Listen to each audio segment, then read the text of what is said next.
하지만 이 언택트라고 하는 단어 자체가 이제 우리에게는 생소한 단어가 아니라 우리에게 익숙한 단어가 되었습니다. 코로나19로 인해서 우리가 살아가는 세상은 소위 말해서 언택트, 즉 비대면 사회가 또 비대면하는 것이 일상화되고 있는 사회가 되었습니다. 대다수 전문가들이 이렇게 말하지요. 코로나19가 종식되어도 언택트 사회는 계속 될 것이다 라고 말하고 있습니다. 그러니까 이 비대면 사회라고 하는 것, 사람들이 얼굴과 얼굴을 맞대고 만나지 못하는 그러한 언택트 사회는 우리가 거부할 수 없는 대세입니다. 이게 세계적인 흐름입니다. 음식이나 물건의 배송 서비스를 비롯해서 교육, 문화, 금융, 의료에 이르기까지 사람과 접촉하지 않고 이를 처리하는 영역들이 계속해서 확대되고 있습니다. 다만 이 코로나19라고 하는 그 상황 때문에 이런 일들이 조금 더 빨리 온 것뿐입니다. 언젠가는 올 일인데 코로나19라고 하는 것이 생기는 바람에 더 일찍 다가온 것뿐이지 사실은 조금씩 오고 있다고 하는 것입니다.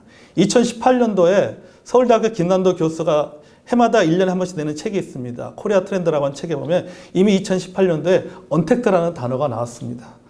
이 한국 사회 또 전 세계적으로 언택트가 올 것이다라고 이야기를 했습니다. 그게 조금 코로나로 인해서 조금 더 빨리 찾아온 것뿐입니다. 사실 우리가 맨 처음에는 이런 그 코로나19라는 아주 특별한 상황 때문에 우리가 참 많이 당황했습니다. 많은 분들이 당황하고 뭘 어떻게 해야 될지 잘 몰랐습니다. 하지만 이제는요, 적응해 가고 있습니다. 그죠? 적응해 가고 있어요. 제가 우리 주보에 글도 실었지만은 생명에 있는 존재는요, 적응하게 되어져 있습니다. 모든 변화에 적응하게 되어 있습니다. 하나님께서 그것이 우리에게 주신 능력인 것 같아요. 어떤 환경이든 간에 맨 처음에는 그 변화되는 환경이 힘들지만은 시간이 지나면서 그 환경에 적응하도록 하나님께서 우리를 창조하지 않았나라는 생각이 듭니다. 이 광고업계에 그 관련된 그 자료를 보니까요, 이 언택트 사회에 새로운 소비 트렌드가 세 가지가 있다라고 이야기를 하더라고요. 이런 언택트 사회가 되면서 우리들이 소비하는 그런 그 유행의 어떤 트렌드에 세 가지가 있다. 첫째는 뭐냐면은 홈코노미라고 합니다. 홈코노미. 쉽게 말하면 가정에서 경제 생활이 이루어진다라고 하는 겁니다. 이제는 밥을 먹기 위해서 음식점에 갈 필요도 없습니다. 물건 사기 위해서 마트에 갈 필요가 없습니다. 그죠? 인터넷으로 주문하면은 모든 물건들이 옵니다. 일하기 위해 사무실에 출근할 필요도 없습니다. 공부하기 위해서 학교에 갈 필요도 없습니다. 클릭 한번 하면은 집안에서 얼마든지 이 모든 것들을 다 해결할 수 있는 그런 시대가 지금 우리에게 다가오고 있습니다. 두 번째는 드라이브 스루입니다. 여러분 많이 들었잖아요. 이 코로나19 검사를 하면서 드라이브 스루라고 차 안에서 모든 것들을 해결하는, 차를 탑승한 채로 또 물건을 구매하거나 서비스를 받을 수 있습니다. 저도 자주 이용합니다. 이게 참 편해요. 핸드폰으로 물건을 주문하고 그냥 차로 가서 그냥 받아옵니다. 핸드폰으로 커피 주문하고 가서 지나가면서 그냥 받아옵니다. 하다 보니까는 이게 매장에서 기다릴 필요도 없고 너무너무 편하고 좋아요. 지금 아마 젊은 사람들이 많은 이 방식들을 지금 쓰고 있습니다. 세 번째는 바로 언택트라고 하는 겁니다.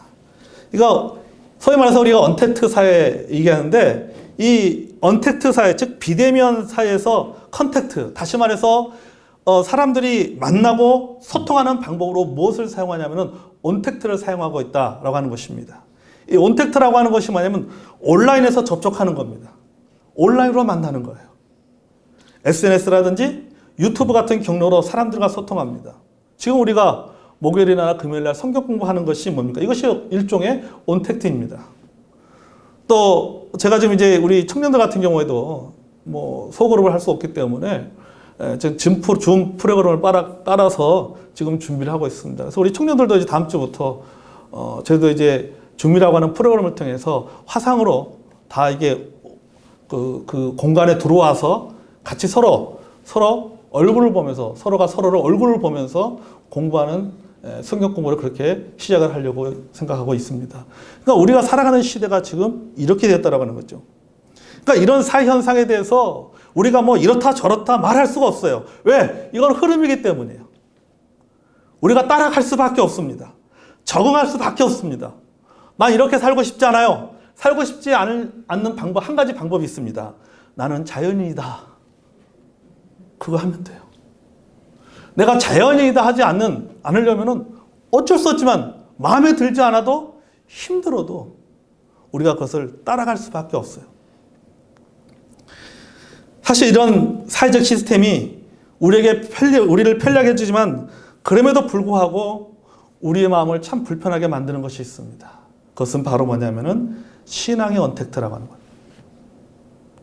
우리 생활의 언택트라고 하는 것이 그 생활로만 끝나는 것이 아니라 그것이 우리 신앙의 영역에까지 그것이 우리에게 영향을 주고 있다고 하는 것입니다. 코로나19라고 하는 이름으로 또 종교시설의 소규모 집단 간염이라는 이름으로 우리의 신앙 활동들이 제한되어지고 있습니다. 물론 우리는 정부의 방침이고 또 그리스도로서 사회적 책임을 다해야 한다는 의무와 책임감에 협조해야 됩니다. 하지만 우리 마음이 불편한 것은 사실입니다. 정부에서 요구한 것에 대해서 우리가 따라가야 되지만은 그러나 한편으로는 정부에서 우리가 참으로 예배드리는 그 예배조차도 제한하는 그런 모습에 대해서 사실은 마음의 불편함도 있는 것은 사실이죠. 우리나라에 등록되어 있는 교회, 공식적으로 등록되어 있는 교회, 알려진 교회가 약 8,400개의 교회가 있습니다. 그 중에 확진자가 발생하는 교회는 22교회입니다. 프로테이로 따자면 0.02%입니다. 그럼에도 불구하고 정부나 언론들은 교회가 마치 무슨 간염의 온상인 것처럼 여론을 몰고 있습니다. 교회처럼 철저하게 방역 지침을 지키는 곳이 어디에 있습니까? 우리 교회는 예배를 섬기는 분들조차도 마스크를 쓰고 있습니다. 오늘 구청에서 나오신 분이 그 얘기 하더라고요. 이번에 새로 오신 분이라고, 우리 교회 처음 오신대요. 그래서 하시는 얘기가 뭐냐면은 그 전에 우리 교회에 왔던 그 공무원분한테 이야기를 들었다는 거예요. 여기 연산교회는 잘 지키고 있다. 그 이야기를 들었다는 거예요. 여러분, 나름대로 많은 교회들, 우리 교회뿐만 아니라 많은 교회들이 힘들고 어렵지만은 그럼에도 불구하고 철저하게 정부에서 요구하는 방역 지침들을 지켜가고 있습니다. 그럼에도 불구하고 그렇게 지난 10일에는 교회 활동에 대한 지침과 제한 명령까지 내려왔습니다. 기독교에 대해서 좋지 않은 감정을 갖고 있는 사람들은 이때다 싶어서 교회와 그리스도인들을 공격하고 있어요. 마치 교회가 간염의 온상인 것처럼 평상시에 기독교에 대해서, 교회에 대해서, 믿는 사람들에 대해서 불편한 마음이 있고 참 마음에 어떤 그런 것에 대해서 그냥 부정적인 생각을 갖고 있는 사람들은 이때다 싶어서 마구 교회들에 대해서 또 믿는 사람들에 대해서 공격을 하고 있습니다. 여러분, 이런 시대에 우리는 어떻게 할까요?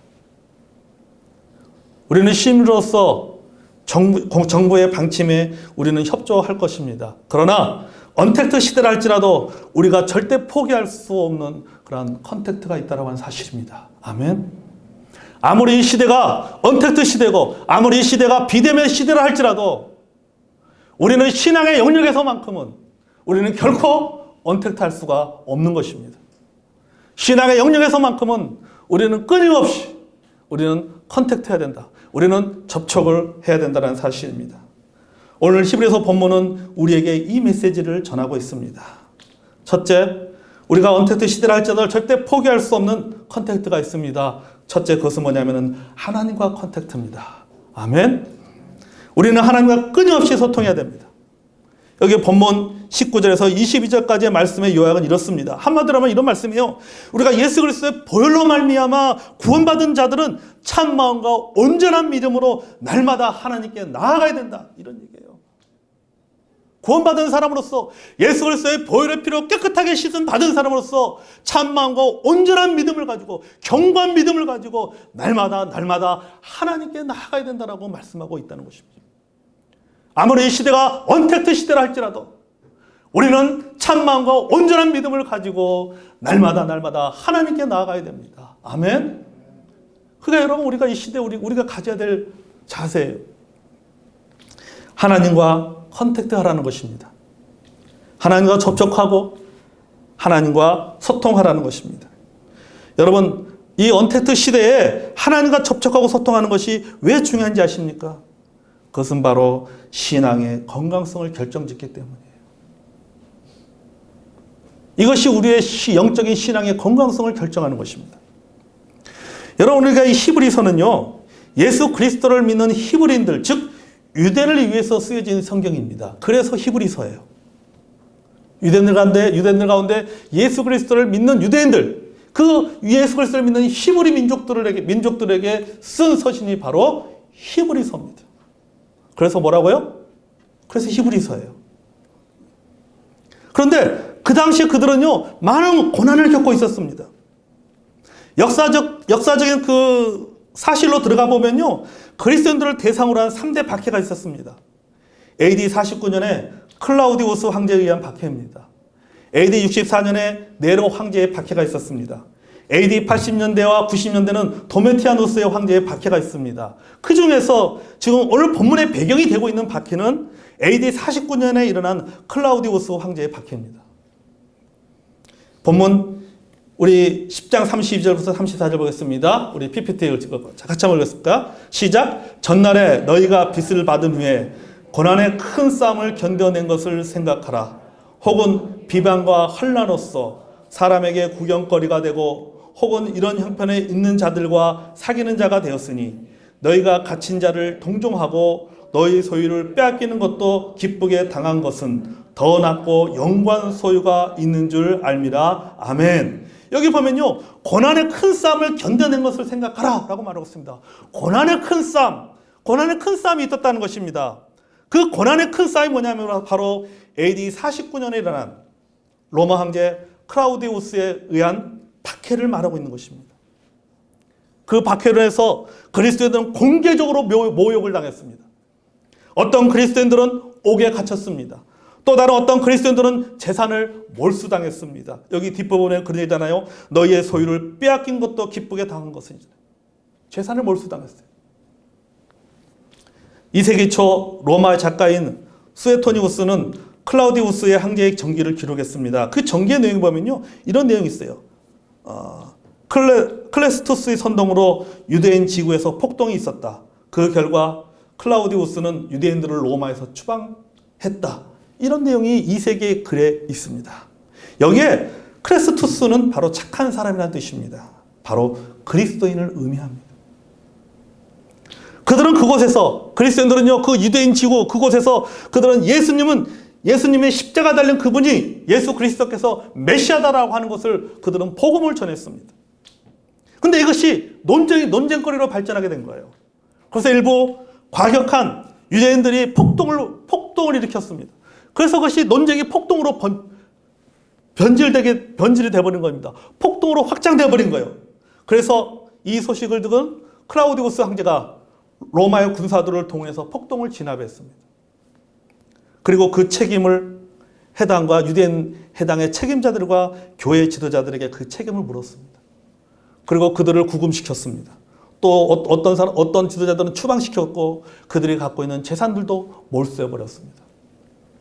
그럼에도 불구하고 그들은 그 모든 고난을 견뎌냈습니다. 오늘 본문에 말한 것처럼 너희 소유를 빼앗기는 것도 기쁘게 당한 것은 더 낫고 영구한 소유가 있는 줄 압니다.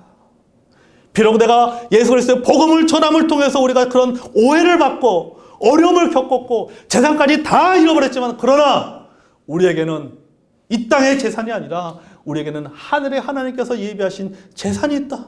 소유가 있다. 그것으로 위로받은 거예요. 그들이 폭동을 일으킨 것이 아니라 예수 그리스도를 믿는 히브리 유대인들은 그들은 복음을 전했습니다.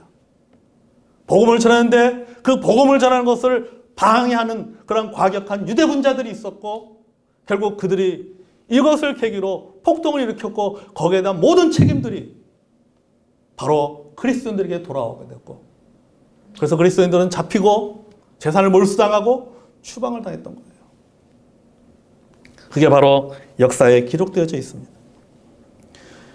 저는 여러분 이 말씀을 보면서 또 2세기의 그런 로마의 문서에 기록된 역사에 기록된 내용들을 보면서 야, 지금 우리가 겪고 있는 이 사회적인 분위기와 너무 비슷하지 않는가라는 생각이 들었어요.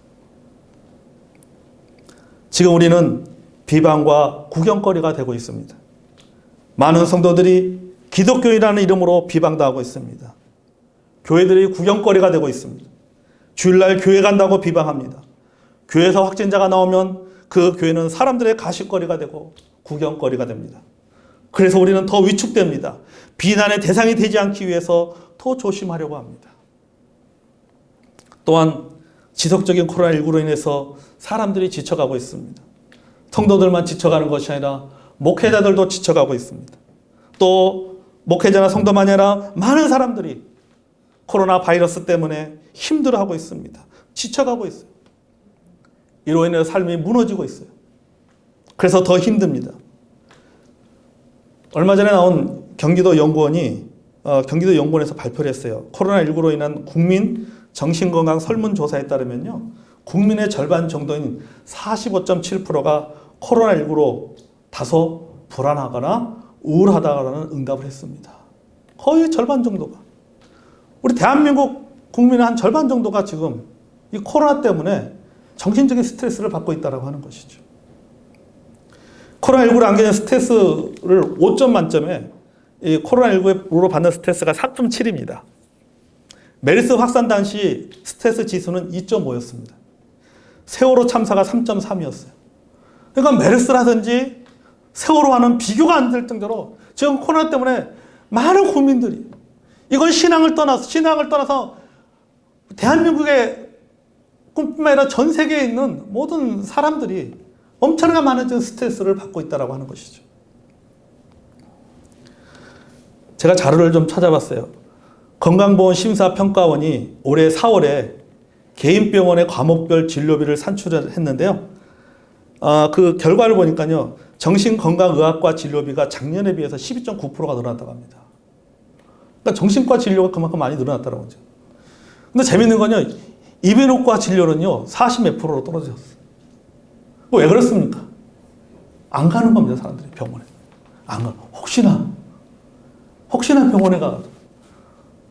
그러니까 목이 아픈다든지 이렇게 하면은 병원에 안 가고 이게 스트레스 받으니까 정신과 진료는 많이 받는다라고 하는 거죠. 여러분, 이게 뭘 우리가 이런 수치가 우리가 뭘 보여줍니까? 사실은 저는 읽어보면서 우리에게 코로나19 바이러스보다도 더 무서운 것은 뭐냐면요, 코로나 블루라고 하는 거예요. 코로나로 생기는 그런 우울증, 이 정신적인 스트레스, 감정적인 스트레스가 그게 더 심각하고 더 위험하다는 거죠. 기침도 함부로 못합니다. 사람을 만나도 가려야 됩니다. 우울해지고 무기력해집니다. 불안해하고 염려합니다. 이것이 감정적인 스트레스로 발전하여서 많은 사람들이 소위 코로나 블루에 시달리게 되었어요. 성도 여러분, 이럴 때 우리가 할 수 있는 것이 무엇입니까? 이 문제를 해결할 수 있는 방법. 이 언택트 시대에서 이런 많은 후유증들을 우리가 겪고 있는데, 이런 시대 속에서 우리가 할 수 있는, 우리가 이런 것들을 해결할 수 있는 방법은 무엇인가? 영적 코로나 블루에 걸리지 않을 수 있는 방법은 하나밖에 없어요.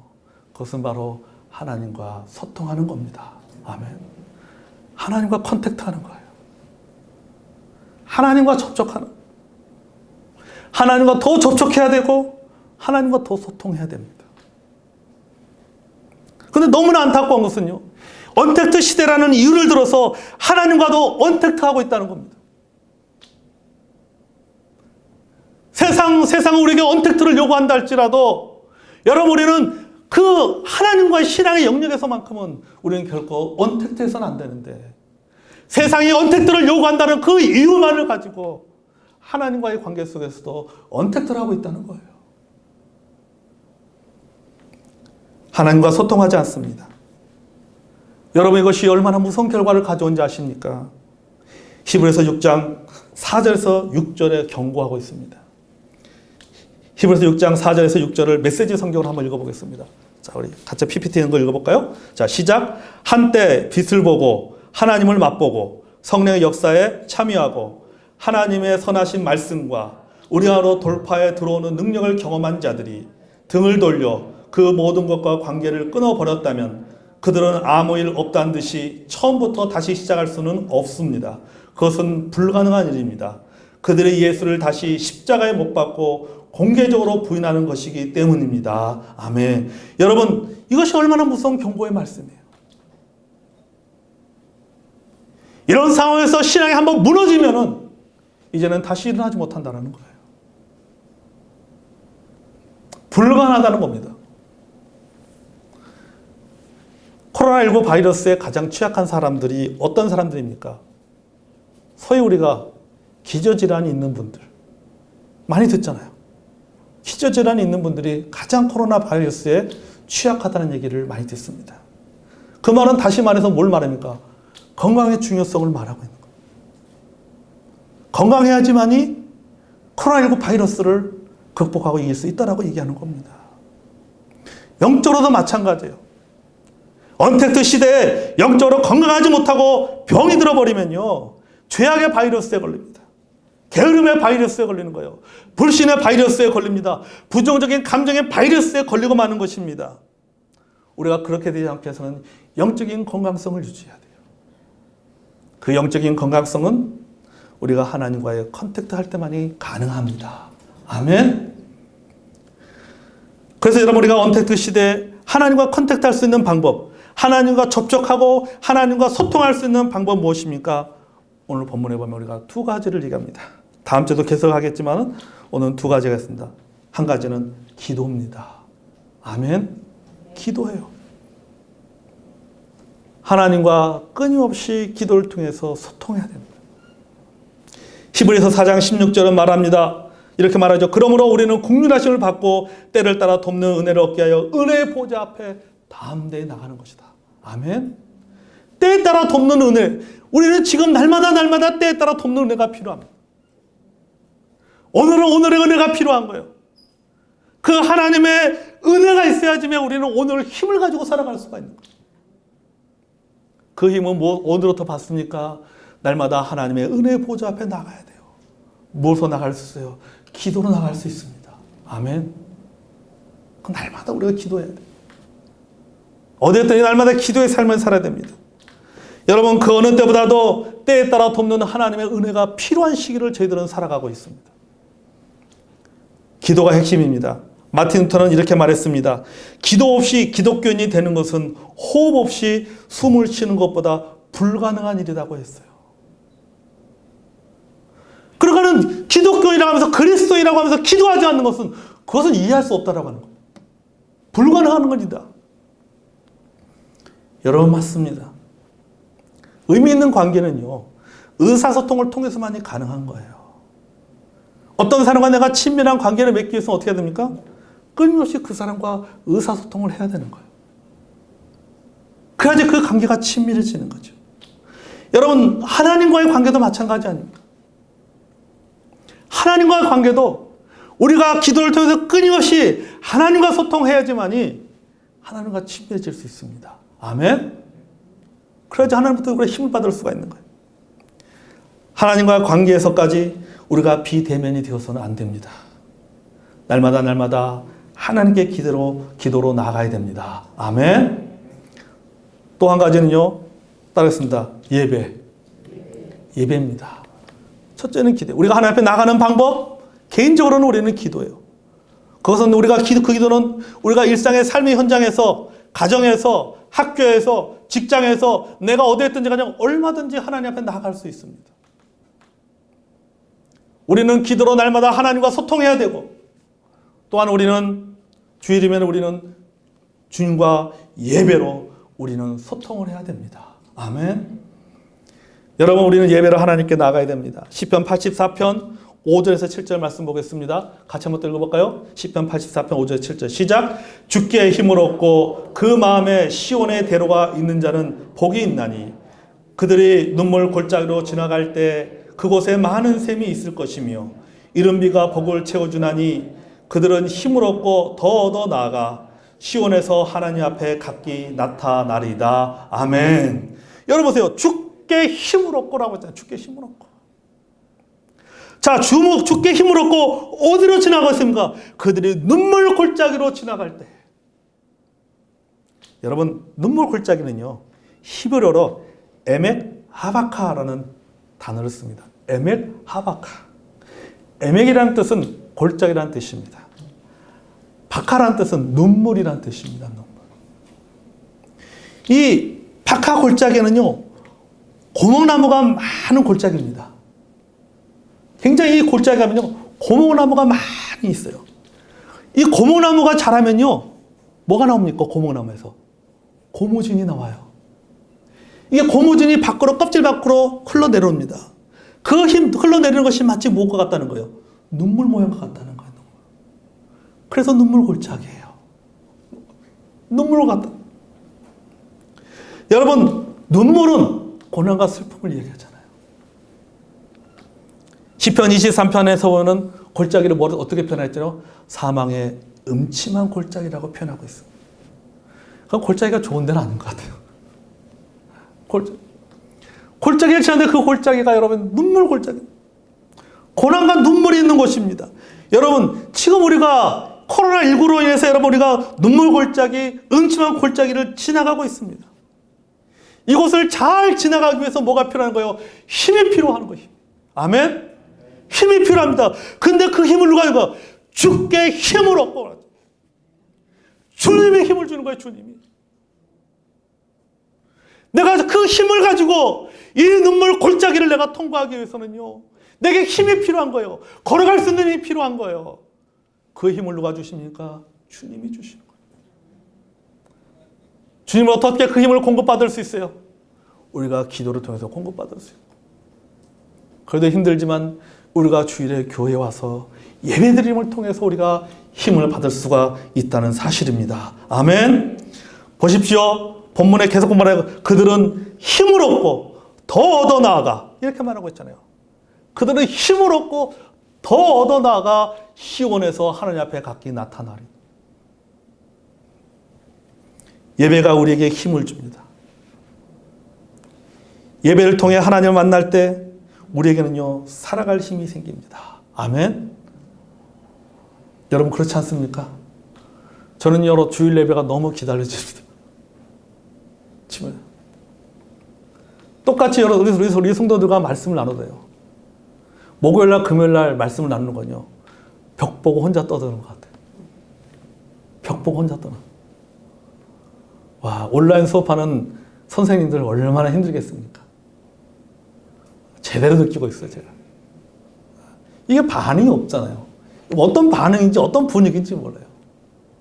저는 열심히 하고 있는데 갑자기 물 먹으러 갈 수도 있고, 그죠? 갑자기 어디 뭐 설거지하러 가다가 가기도 할 수도 있고, 전화 와서 전화 받고도 쓰고. 저는 몰라요. 여러분 그렇지 않기를 바랍니다.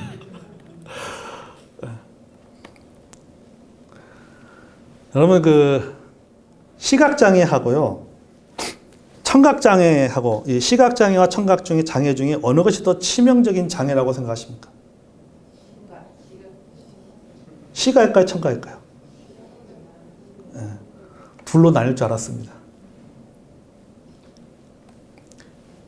헬런 켈러가요, 나의 이야기라고 하는 책에서 이렇게 말했습니다.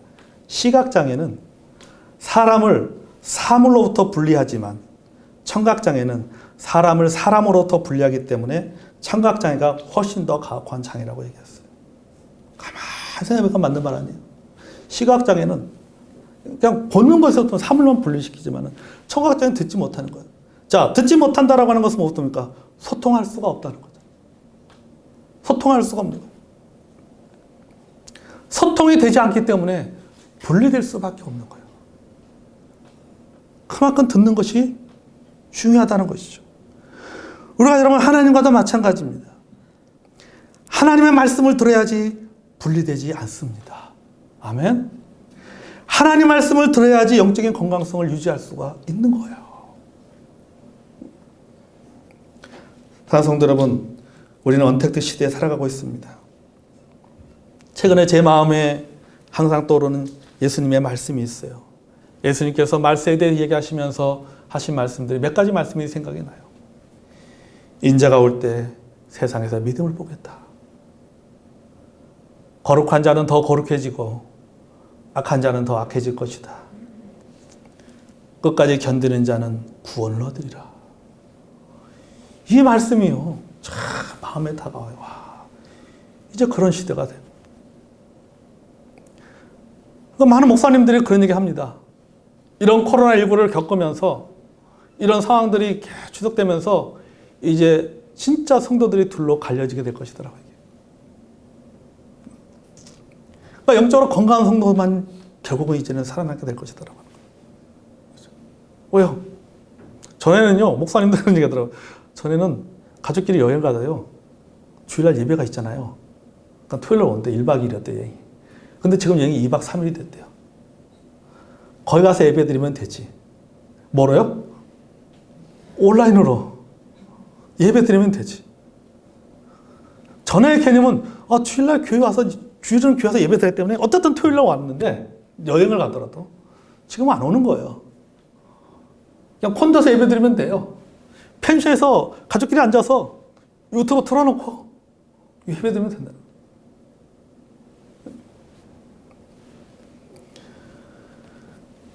자, 여러분, 사실은요, 이렇게 강의를 하시는 분들, 교수분들이 그런 얘기 합니다. 또 제가 최근에 나온 그런 자료에 보니까요, 여러분, 우리가 사람과 의사소통을 할 때, 말로 의사소통하는 것은, 말로 그 사람의 상대가 전하는 메시지를 듣는 것은 사실요, 몇 프로밖에 되지 않습니다. 여러분, 우리가 꼭 어떤 사람에게 말로만 그 사람에 대해서 그 사람의 마음을 우리가 알 수 있습니까? 때로는 몸짓으로 하는 언어도 있고, 눈으로 전하는 언어도 있고, 또 분위기도 있는 거예요. 그런데 온라인이라고 하는 것은 전파를 타기 때문에 그 모든 것들을 다 차단시켜버리는 거예요. 뭐만 나가는 겁니까? 말만 나가는 겁니다. 말만 나가는 것이지, 그 현장의 분위기라든지 어떤 그 상대방이 서로 주고받으면서 느끼는 이런 느낌의 감정들이 전혀 전달되지 못하는 거예요. 그러니까 결국 뭐예요? 이 온라인이라고 하는 것에 한계가 있다라고 하는 거예요. 여러분, 언택트 시대지만 그렇다 할지라도 여러분, 우리가 결코 포기하지 말아야 할 것이 있습니다. 하나님과 컨택트입니다. 아멘. 하나님과 소통해야 돼요. 기도로, 예배로 우리가 컨택트해서 영적인 건강성을 유지해가는 저 여러분이 되기를 주의 이름으로 기도하며 축복합니다. 아멘. 기도하겠습니다.